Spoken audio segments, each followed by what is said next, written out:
ఆ భగవంతుడి దయతో సినిమా ఇండస్ట్రీలో ఉన్న పెద్దలందరి దయతో ప్రేమతో 37 సంవత్సరాలు మీ ముందు కళాకారుడిగా అనేక రకాలైనటువంటి పరిస్థితుల్లో మీ ముందు ఈరోజు వరకు కూడా రాజేంద్ర ప్రసాద్ అనగానే ఇంత ఆనందంగా ప్రెస్ అనేవాళ్ళు ఎప్పుడు కూడా మీడియా అనేది ఎప్పుడు కూడా నాకు నా వెన్నంటి ఉండి నన్ను ఒక సొంత ఇప్పుడు జనరేషన్ కూడా వీళ్ళు కూడా నాతో జోక్లే సరదాగా సొంత తమ్ముళ్ళలాగా ఉన్నటువంటి గత 37 సంవత్సరాల నుంచి కలిసి ఉన్న మేము అది ఒక జీవితంలో అంటే ఎందుకు గుర్తు చేసుకుంటున్నాను అని అంటే గుర్తు చేసుకోవాలి ఇవాళ అలా ఆనందాన్ని. ఎందుకంటే కష్టాల గురించి మనం ఎప్పుడు ఏ రోజున కూడా ఒక కాంట్రవర్షియల్గా కానీ ఒక కష్టం గురించి మనం ఏ రోజున మాట్లాడుకోలేదు. నేను మీకు ఏ రోజున కష్టం గురించి మీకు చెప్పలేదు. కేవలం నవ్వు గురించి మనం నలుగురం కలుసుకున్నామంటే ఎప్పుడు ఒక జోక్ గురించి లేకపోతే ఎక్కడో మనం వేసుకున్న అక్కడ పలానా పాలకొల్లు అవుట్డోర్లో ఇలా జరిగిన తమ్ముడు అని మీకు చెప్పడం గురించి అలా చెప్పుకున్నామే తప్పితే పలానా చోట నేను మనసు బాధపడ్డాను, పలానా చోట నా మనసు ఇలా గాయమైంది, పలానా చోట ఆ ఇన్సిడెంట్ వల్ల నేను ఇట్లా అయ్యానని సినిమా ఇండస్ట్రీకి వచ్చిన తర్వాత మీకెవ్వరికి అలా చెప్పిన దాఖలాలు లేవు. మీ ద్వారా ప్రజలకు చెప్పిన దాఖలాలు కూడా లేవు. అలాంటి ప్రహసనంలో 37 సంవత్సరాలు అయిన తర్వాత ఈవేళ బాధ్యతలు, ఏ మనిషికైనా బాధ్యతలు ఉంటాయి. ఏ మనిషికైనా ఒక స్టేజ్ ఉంటుంది. ఏది మనం ఇంతవరకు కష్టపడవచ్చు, ఈ కష్టం తర్వాత మనం కొంత రిలాక్స్ అవ్వచ్చు అని ఏ మనిషికైనా ఒక ఆ అప్ అండ్ డౌన్ స్టేజెస్ ఉంటాయి. అది ఉంటేనే జీవితం, అది లేకపోతే జీవితం ఎలా అవుతుంది? డ్రైగా ఉంటుంది. ఇప్పుడు మన హార్ట్ బీట్ కూడా ఇలా కొడతా ఉంటుంది, ఈక్వల్గా పైకి ఎంత వెళ్తుందో కిందకి అంతే వస్తుంది. అప్పుడు మన హార్ట్ బాగా పనిచేస్తున్నట్లు లెక్క. అది సింగిల్ లైన్కి వచ్చేసిందంటే అందువల్ల జీవితంలో ఎప్పుడు కూడా అప్ అండ్ డౌన్స్ ఉండాలని నేను లవ్ చేసే వ్యక్తిలో నేను ఒకడిని. అలాంటి అందమైన జీవితంలో 37 సంవత్సరాల సినిమా ఇండస్ట్రీ జీవితంలో నా బాధ్యతల్ని అంటే సినిమాలో నటుడుగా నా బాధ్యతలు నేను నెరవేరుస్తూ మనిషిగా, ఒక వ్యక్తిగా, ఒక తండ్రిగా, ఒక భర్తగా, ఒక తమ్ముడుగా, అన్నదమ్ములు అక్క చెల్లెళ్ళ మధ్యన తల్లి లేకుండా పెరిగినవాడిని నేను. వాళ్ళ మధ్యన వారితో నా బాధ్యతల్ని వీలైనంత నెరవేర్చాను అని నమ్ముతూ ఇప్పుడు కొడుకు పెళ్ళి కూడా అయిపోయాక అంటే మీరందరూ మళ్ళీ వెంటనే ఆహా ఏంటి మళ్ళీ ఫ్రెష్ అయ్యాడా అని అనుకోదు. ఫ్రెష్ తప్పేం లేదు. కొడుకు పెళ్ళి అయిపోయిన తర్వాత ఎవరైనా ఫ్రెష్ అవ్వాలని కోరుకుంటారు. నేను కూడా అలాగే ఫ్రెష్ అయిపోయిన తర్వాత ఒక అద్భుతమైన టైం, ఒక కొంత. ఎందుకనంటే ముఖ్యమైన విషయం మీ అందరికీ చెప్పాలి. సినిమా నటులు ప్రపంచంలో అనేక రకాలు ఉంటారు. కానీ ఆ మహానుభావులందరి గురించి మనం మాట్లాడుకునే టైం మనకు ఇప్పుడు లేదు. కాబట్టి కేవలం నా పరంగా నేను మాట్లాడాలి అని అంటే కనుక ఎప్పుడు నా గుండె మీద చేసుకుని నాకు సాటిస్ఫాక్షన్ ఉంది. హీరోగా నటించినప్పుడు అంటే అంతకుముందు నేను సపోర్టింగ్ వేషాలు వేసిన, ఇప్పుడు జులై వరకు యాక్ట్ చేస్తున్నా కూడా మనం నవ్వుని మీతో పంచుకున్నాను. నేను నవ్వు ఎలా పంచుకున్నాను అని అంటే ఒక టికెట్ కొని మీరు థియేటర్లోకి వస్తే మీరు ఇంటికి వెళ్ళేటప్పుడు నవ్వు వెంట తీసుకెళ్ళారు. ఒక ఆనలుగురు లాంటి సినిమాలో యాక్ట్ చేస్తే మీలో ఒక భావాన్ని, మీలో ఒక సొంత తండ్రిని, మీ బాబాయిని, మీ మామయ్యని ఎవరినో చూసినట్టుగా మీ మనసుతో పాటు మీ భావాన్ని ఇంటికి తీసుకెళ్ళారు. సో మీరు వస్తే నేను ఏదో ఒకటి ఇచ్చి పంపడం నాకు అలవాటైంది. అది నాకు చాలా ఆనందమైన విషయం. ఎందుకనంటే ఒక మనిషిగానే ఇంటికి ఏదైనా వస్తే ఏమైనా తింటావా అని అడగటం మన సంస్కారం, మనం పెంచిన సంస్కారం అది.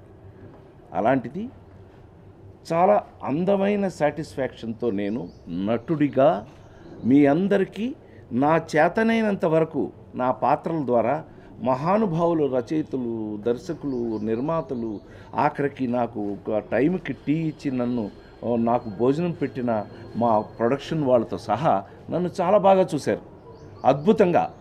మరి ఆ భగవంతుడి దయ వల్ల 37 సంవత్సరాలకి ఇప్పుడు ఇంకా మీ ముందు సినిమాల్లో నటిస్తూనే ఉన్నందుకు నేను ఎంతో బాధ్యతాయుతంగా, ఎంతో ఆనందంగా, ఎంతో మరి ముఖ్యంగా సమాజం పట్ల, నేను అదే చెప్పాను ఇందాక, నవ్వించిన ఆ బాధ్యత సమాజం పట్ల మనకు ఉండటం వల్ల మనం సేవా కార్యక్రమం అనేది మనం చెయ్యాలి అనేది ఒక బాధ్యత అయిపోయింది నాకు.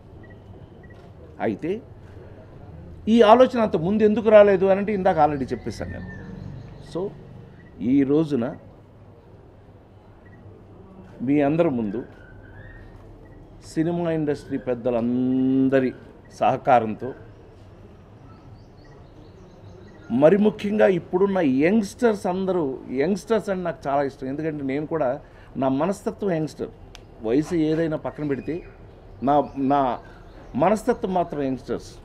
యంగ్ అంటే కుర్రతనంగా ఉండాలి, ఎప్పుడు ఒక మంచితో పాటు ఒక సేవా కార్యక్రమాలతో పాటు మనం పరిగెట్టాలి అనుకునే ఒక ఆనందమైనటువంటి ఆ టైప్ ఆఫ్ మనస్తత్వం ఉన్నవాడిని. కాబట్టి నాకు తెలిసి అందరి సహాయ సహకారాలతో అనేక సార్లు నన్ను అనేక రకాలుగా అడిగినప్పటికీ కూడా ఈవేళ ఒక నిర్ణయానికి నేను మనస్ఫూర్తిగా రావడం జరిగింది. ఆ నిర్ణయమే మూవీ ఆర్టిస్ట్ అసోసియేషన్ ప్రెసిడెంట్గా ఈ నెలలో రాబోయే ఎలక్షన్లో నా వంతు కార్యక్రమాన్ని ప్రెసిడెంట్గా ఇక్కడి నుంచి సేవలు అందించాలి అనే ఒక సదుద్దేశంతో, మంచి ఉద్దేశంతో, మంచి అనిపించుకోవాలనుకునేవాడికి నవ్వించేవాడికన్నా ఇంకెవడు ఉండరు నాకు తెలిసి. మంచి అనిపించుకోవాలి అనంటే మంచి చెయ్యాలి, మంచి చెయ్యాలి అనంటే మంచి కమిట్మెంట్ ఉండాలి, మంచి కమిట్మెంట్ ఉండాలి అనంటే మంచి సంస్కారంతో పుట్టిన నాకు తెలిసి నా ముందు పెద్దలు కానీ, నాతో పాటు ఉన్న పెద్దలు కానీ, ముందు పనిచేసిన వాళ్ళు కానీ, ఇప్పుడు పనిచేసేవాళ్ళు కానీ ఎవరైనా సరే ఒక సేవా దృక్పథంతో ముందుకు వెళ్ళాలి అనే కమిట్మెంట్ తోటి ఒక వారం 10 రోజులుగా దీని మీద చాలా అద్భుతమైనటువంటి దీని మీద అవగాహనతోకి వచ్చి దీన్ని స్టడీ చేసి మనం ఇది రైట్ టైం. నేను ఆల్మోస్ట్ ఇప్పుడు ఉన్న జనరేషన్లో సీనియర్గా, నాకు తెలిసి అందరికీ ఇష్టడిగా, అందరూ ఇష్టపడే వ్యక్తిగా, రాజా అని నన్ను అందరూ దగ్గర తీసుకునే అంత చనువున్న వ్యక్తిగా నాకు తెలిసి ఇక్కడి నుంచి ఆ బాధ్యతని నేను కరెక్ట్గా నెరవేరుస్తాను అని నేను మనస్ఫూర్తిగా అనుకుంటున్నాను నేను. సో దానికని 100% మూవీ ఆర్టిస్ట్ అసోసియేషన్ ప్రెసిడెంట్గా ఈ నెలలో జరగబోయే ఎలక్షన్కి నేను, నాతో ఒక అద్భుతమైనటువంటి టీం, అంటే సినిమా నటులు, ఇది మూవీ ఆర్టిస్ట్ అసోసియేషన్ అంటే ఓన్లీ నటులకు సంబంధించింది కాబట్టి ఏ భాషలో తీసుకున్నప్పటికీ కూడా మనం కొంచెం కంపేర్ చేసుకుని చూసినట్టయితే పక్కనున్న తమిళ ఆర్టిస్ట్ కానీ, తమిళనాడులో తీసుకున్నట్టయితే నడిగర సంఘం, అట్లాగే మలయాళంలో తీసుకున్నట్టయితే అమ్మ, అట్లా వాళ్ళందరూ కూడా చాలా అద్భుతమైనటువంటి కలిసికట్టుగా ఏ ఒక్క భేదాలు లేకుండా, అంటే పెద్ద చిన్న అనే భేదాలు లేకుండా అందరూ కూడా ఒకే తాటి మీద నిలబడి ఒకే తాటి మీద వెళ్ళడం అనేది మేము ఉంటూ చూడడం జరిగింది.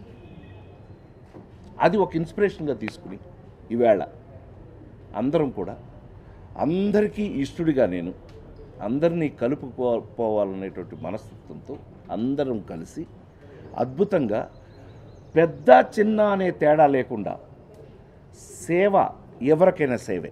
అంటే కమర్షియల్గా ఒక పెద్ద హీరో అయినటువంటి, అది అది అది ప్రైడ్. అది కమర్షియల్గా పెద్ద హీరో అయినటువంటి ఒక పెద్ద హీరోతో సహా ఈవేళ మీరందరూ చూస్తున్నారు మీ ఎదురుగా ఆరోగ్యం పెద్ద సమస్య అయిపోయింది. మీకు తెలుసు బాగా. ఏది కళాకారుల్లో ఈ ఆరోగ్యం అనేది చాలా జాగ్రత్తగా చూడవలసిన అవసరం పెద్ద దగ్గర నుంచి చిన్న వరకు అందరికీ ఒకటే సమమైనటువంటి విషయం. అది కనుక తీసుకున్నట్టయితే అలాంటి విషయాల్లో కానీ ఏదైనా సరే అందరినీ ఒకేలాగా చూడటం అది ఇంపార్టెంట్ అని నమ్మి అదే ఫాలో అవుతూ అదే నా వాళ్ళు నాకు అడిగి నా తమ్ముడు నన్ను నా వెంటుండి నన్ను అనయ్య come on we will go on, yes this is time for you, ఇది మీకు రైట్ టైము మీరు సర్వ్ చేయడానికి అందరికీ రండి అని అంటే కనుక నిజంగానే అంతకుముందు మీకు ఇందాకే నేను విన్నవించుకున్నాను. నాకున్న బాధ్యతలు బరువులన్నిటి తర్వాత నిజంగానే ఇంకా బ్రహ్మాండంగా పనిచేస్తున్నాను. నేను కొంత సమయాన్ని ఇలా మూవీ ఆర్టిస్ట్ అసోసియేషన్లో చిన్న పెద్ద అనే తేడా లేకోకుండా అందరినీ ఒకే విధమైనటువంటి ఆనందం పొందేటట్టుగా నేను మూవీ ఆర్టిస్ట్ అసోసియేషన్ మెంబర్ నండి అని గుండె మీద చేసుకుని మీసం మీద చేసుకుని చెప్పేటట్టుగా. ఎందుకనంటే మా మిత్రుడు ఒక ఆయన ఉండేవాడండి తమిళ్లో, వెన్రాడే మూర్తి గారని నా గురుగారండి. రే ఆర్టిస్టులు మనుషులు కాదు రానివాడు. ఇదేంటంటే ఆర్టిస్ట్ మనుషులు కాదేంటని, దేవతలు రాని. అలాగా ఆర్టిస్టులు అని అంటే కళాకారులు అని అంటే దేవతలు అనే భావం ఉన్నటువంటి మీ ముందు అందరూ అలా దేవతల్లా ఉండాలని, వాళ్ళందరూ కూడా మీకు ఎక్కడ కనిపించినా ఎలా కనిపించినా సరే వాళ్ళు ఎప్పుడూ కూడా వాళ్ళని చూస్తే మీరు నమస్కారం అండి అనేటట్టు ఉండాలని మనస్ఫూర్తిగా కోరుకుంటూ మీ ద్వారా మీడియా ద్వారా మా వాళ్ళకి, మా మిత్రులందరికీ, మా సహనటులందరికీ కూడా, మిగతా వాళ్ళందరికీ కూడా ఈ నా కమిట్మెంట్ని తెలియచేయాలనే ఉద్దేశంతో నా తమ్ముళ్ళైన మీ అందరినీ కూడా ఇవాళ నేను పిలుచుకోవడం జరిగింది. ఇది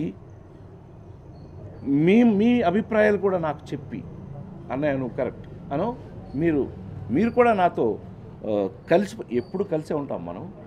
ఈ విషయంలో కూడా మీరు నాతో కలిసిపోయి అందరం కలిసి ముందుకు నడవాలి అనే ఏకైక అభిప్రాయం కలవాడిగా మీరందరూ నాతో కలిసి నడవండి అని సవినయంగా మీ అందరికీ, మీ రాజేంద్ర ప్రసాద్గా, మీ ఇంట్లో ఒక వస్తువు, నా రాజప్రసాద్ సినిమా అంటే మీ ఇంట్లో ఒక వస్తువు, మీ ఇంట్లో ఒక వస్తువుగా మీ అందరినీ హృదయపూర్వకంగా